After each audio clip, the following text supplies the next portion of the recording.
Hey, what's going on, everybody? Today we're going to be looking at this here, which is like the pinnacle of the portable audio game.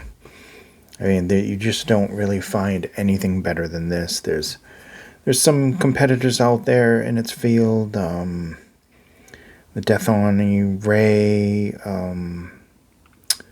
Honey, I think it is. Then you have the Earman Angel, which is clearly slated as a competitor to the Diablo. So, okay, what's the big deal about this one? Well, number one, it doesn't matter what you have. You can drive it with this. You're not going to have any problems. It doesn't matter if you have Dan Clark's Stealth or a set of Hi-Fi Men planar magnetics as well. Anything you can throw at it. Dynamic, planar, magnetic. Anything I can think of. I think things like stacks and all that have to have their own specific thing, but every headphone you can think of to throw at this.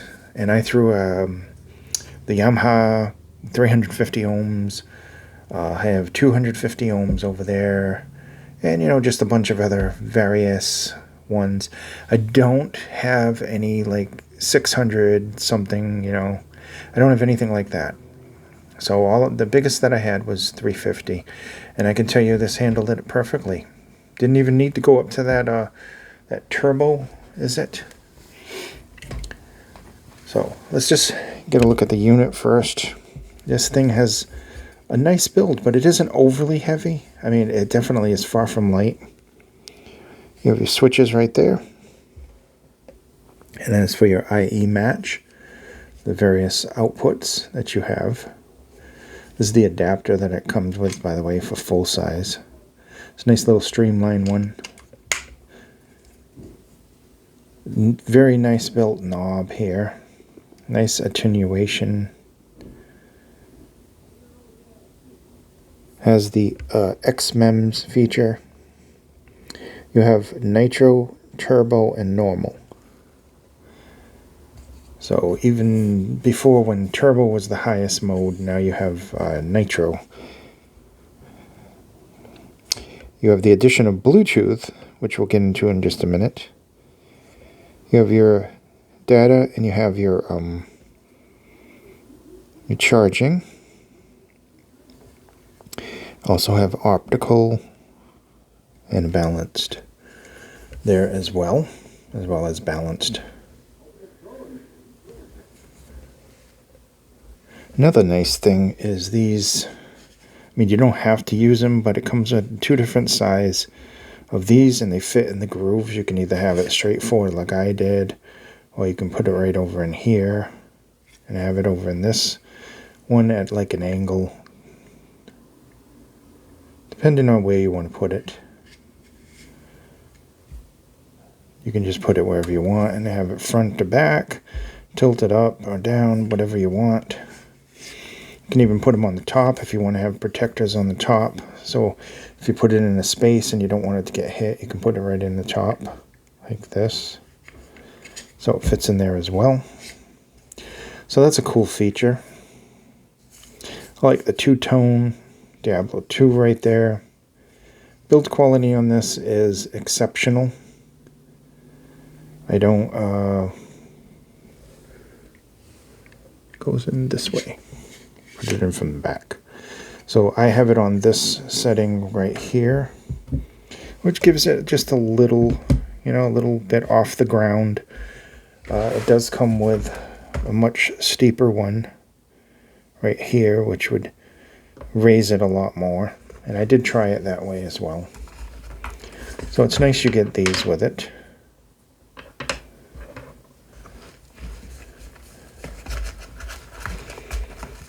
And we'll go over the different things. You also get nice copper cables, similar to what came with the Griffin. And I just hit the camera, sorry about that. Okay, so you get this power plug, the little connector here, and then it goes into USB-C. Now, obviously, you can charge it that way. But you can also use it as a desktop unit. You can bypass the battery entirely by using this very low noise, very well quality power brick or wall wart, whatever you want to call.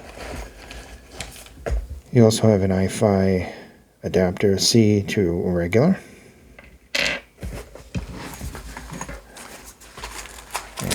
is there something here? Yeah. Okay, so there was another cable. This one is for Apple. So it's C to Lightning. You also get this cable right here, which is C to C. And there's a strap in there, and there's also the optical adapter as well. And it all comes in this beautiful case here with plenty of room. Very nice case.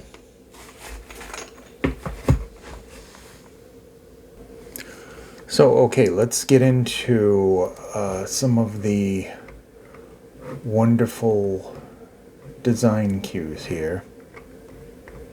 Now, of course, as with most iFi devices, the build quality is really, really good with this one. Nice solid design. It looks cool. It feels good in the hand. But there's also the internals. Now, the internals on this are amazing. It has some amazing, I mean, you got your Burr Brown multi-bit. You got special OP amps in here from iFi. They're custom OV series. Just really good quality. Even the capacitors. It's got the Vishay MELF resistors, Panasonic OS Con caps, Texture Instrument, low noise ICs, you name it. They've put the good components inside of here. So that's all you need to really know. We don't need to go directly into how many good components are in here. You also have two different modes besides battery powered and plug powered with this, so you can go from a desktop. I mean, honestly, you buy this and that's it. You don't need a desktop unit. You got everything you need right in here. Honestly, seriously, that's the draw with this. And I know it is expensive, but that is the draw. And you also can use this as a pure DAC, and you can also use this as a DAC headphone amp. So it's got two different modes to use it, and see if I can actually show you the different modes right there up on our screen. Anyway, going back down. And like I said, you can use the high capacity 48 milliamp lithium ion battery, or you can use the iPower 2 power supply. It is a very low active noise cancellation power supply, and you can use it to run things, maybe because the battery doesn't have, because there is some drawbacks to batteries. I haven't noticed any with this, but sometimes you get clipping and stuff like that. So this can eliminate that. You can use it in desktop mode, but honestly, I don't think, I put the things on the top before, and I wasn't sure if I was supposed to do that, but looking at the thing, apparently I did that right, because I didn't even bother to look at that yet. And I did that right. I had the things in the top before. They're on the bottom now. You can put them on the bottom like this, because I found it fit better in with the desktop stuff, but you can do it that way as well. So you get 3 different cables, and you get you get 2 different cables. One of them is actually for the power plug. It's an adapter. There were some other things I wanted to read on my list. Just looking at some of there's a lot to unpack with this one, and I'm trying to keep it as simple as possible. This features Pure Wave. This features direct drive optimal loop, advanced jitter reduction technology, delivering pure details and emotionally touching sound. That's just basically kind of an ad. Pure Wave's full balanced dual mono circuitry elevates clarity by separating channels and reducing noise. Direct drive removes the need for coupling capacitors, ensuring pure audio. Optimal loop employs tailored multiple feedback paths and amplifiers, refining gain control and reducing distortion. The enhanced GMT Fermento, if I'm saying that. Fermento precision clock with smart storage casts, minimizes phase noise for cleaner sound. So yeah, okay. Devil's in the details. That was actually going to be the title of my written review, and it's put here, so now I don't think I can use it. I thought that was clever. Oh, I'm looking at the, there are ways to set this up that I didn't even know, and I'll bring that up to here so you can see the different configurations. I didn't even think of putting it sideways. Wow, I'm going to do a photo shoot with that sideways now that I've seen that. That's pretty cool. As a matter of fact, I think I'll do that right now.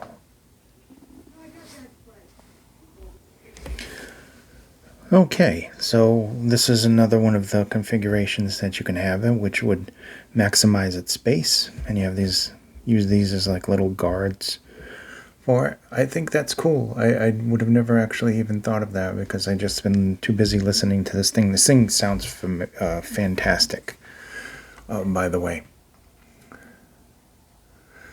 So this one also has Bluetooth this year. There's a little Bluetooth button right on the back that you can press right there, and it has Bluetooth, and it doesn't just have Bluetooth. This one has a Qualcomm QCC 518X Bluetooth audio chip, and this one has Bluetooth 5.4. It supports all Bluetooth formats, and it includes the new aptX lossless, the aptX adaptive, regular aptX, LDAC, LHDC, HWA, AAC, and of course good old SBC. Now, for those of you who don't know, now LDAC has been very, very good. It has rates up to 990 kbps. Not always. It depends on how it connects and everything. It can be a little bit lower. It's usually a little bit higher than aptX HD, which has a bit rate of about 420 kbps. But it has the new aptX lossless code, which has a bit rate of 1200 kbps, and it sounds absolutely fantastic, whether you're streaming or whether you're listening to FLAC files over the Bluetooth. It sounds fantastic. Now, it's probably not going to be as good as directly having using a wire and listening to your DSD files or something like that, but it sounds really good. I mean, really, really good. So that's one of the features that I like, one of the new features to this. Now, of course, this one has a 3.5 to 6.35 millimeter adapter. This has 4.4 balanced in it as well. And of course, the big one is, which I have the adapter, is 6.3 millimeters. So we have a maximum of 19.2 V volts maximum output, which is amazing. We have a 15 U-sec mechanical response, 150 times faster than typical drivers. All kinds of just really high-tech features that the Bluetooth lossless codec is about CD quality code, to put it in simplified terms. And quite honestly, that's just sounds great. It really does sound great. I mean, that alone changes my whole perception of Bluetooth. Like Bluetooth, I usually listen to for fun. If I'm going to do critical listening, for years, it's like nothing sounds as good as wired. But that comes pretty close. Pretty darn close, to be quite honest. Now, this one has, according to them, this one has a 5,180 milliwatt output, a balanced dual mono circuitry, making it extremely powerful. Now, like I said, I only had 350 ohms and a whole bunch of planar magnetics, and this thing could handle them without even breaking a sweat. I do notice that I wanted to run lower volume and higher power, and I do notice it does get warm if you're kicking in those 350 ohms and you put it in turbo mode. It's going to get warm. It's going to get very warm. Hot, not, like hot where you're going to hurt yourself, but it will get warm. So just keep that in note. That it is a portable device when you're using it as a portable device, and that there's a battery in there. So there's so many different things in here, so many different features of this, but I think that I should be getting into basically what it sounds like, because I'm going to be here all day with the features. So ultimately, let's go into it just one more time. With it, you get the iPower 2 power supply, which according to them is much quieter than the typical power supply, and that comes with different things. You get a USB-C cable, you get a C to A adapter, a Toslink optical adapter, 3.5 millimeter to 6.3 millimeter headphone adapter, the iTraveler case, which I think I already actually own this case. I have a case somewhere. Build-wise, exceptional. Really, I'd be hard-pressed to find something that's of equally built. I was looking at that Angel from Ehrman. I don't know. This looks more impressive to me, but I don't know how that sounds. I can't judge it until I've actually heard it. The next time I go to a show, I'm definitely going to be looking for that, and the also the Death on Ray Honey. I'm going to be looking for, unless they have a new model out at the time. So you get that kind of burr brown sound with this. You're getting that nice kind of warmth where you need it. It's tasteful. There is no bass boost on this. There is no X bass on this. What you get is really amazing wide dynamics on here. Of course, that all depends on what you're listening to, whether you're listening to IAMs, which, by the way, this handles sensitive IAMs. No problem. There's no hiss there. Just really almost like a pitch black background. I didn't get any hiss with anything. Even listening to cheapo all BA IAMs and single bay IAMs, no problems whatsoever. Then we're listening to the headphones and it drives them this rich. It makes everything sound much bigger in the long run. It's just a bigger and bigger, wider sound. Details, and just very, very good details, and just the note weights are just superb on this. Like I said, there's no boost on this. This does have a MEMS features, but I don't own any in-ears that have that feature yet, so I couldn't test it. So I have no idea how it works, but I'm sure it works wonderful considering all of this other stuff.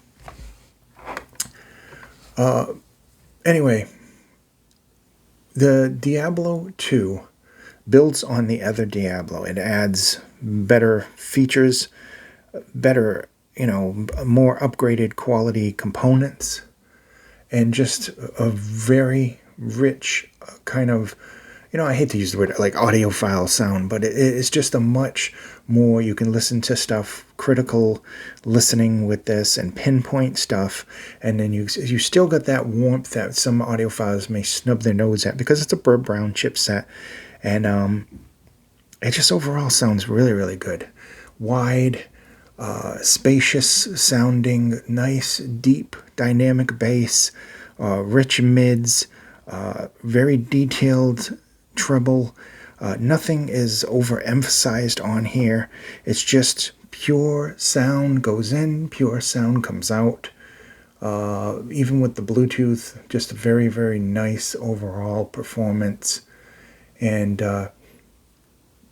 it's just great. I mean, I think that it didn't need the bass boost. I think that the dynamics on it are great. And I think that it presents the mids and the treble the way they're supposed to be. Everything just sounds natural and the way it's supposed to be. It's an amplifier, it's a DAC. DAC's not supposed to really add anything. The amplifiers tend to add depending on the components. Some are colder, some are warmer. You're not going to be disappointed with this, as long as you don't get your hopes way up there. This isn't going to perform miracles for a horrible recording. But if you have a decent recording, even a high quality MP3, and you're running it through the lossless Bluetooth, I don't know if that actually worked right, but But if you listen to this, say, high quality title, and you're going through the lossless Bluetooth, you're going to really enjoy what you're listening to, depending on your equipment. I mean, obviously, if you have a set of $20 IAMs, I wouldn't suggest spending all this money on something like this. You could get a really nice dongle DAC or something and make it even simple. But if you invested in, expensive IAMs, what did we try on these? We tried like the Westones, those like $1,500. Those basically a little bit more than this is actually. Or you're listening to, say, what was the headphones I returned? The Yamahas, the brand new Yamaha headphones I returned. I did not think they were worth $5,000-$6,000. Yeah, they were decent, but they weren't decent enough where I'm gonna get rid of everything I own and just pay for those. But they sounded good on here, and this ran them no problem. I'm gonna shut that off. Battery power was very, very good. Of course, it has its own battery, so you don't have to worry about phone drain. And that's basically it. I mean, what more can we talk about on this? This is an amazing device. I could go into all the different specs and everything else like that. It doesn't matter a thing. What matters is the sound, and the sound is fantastic on this thing. They did a really, really good job. Build quality, an A+. Sound quality, I would definitely give it a solid A. Thank you so much for watching. Please be safe, and I'll see you in the next video.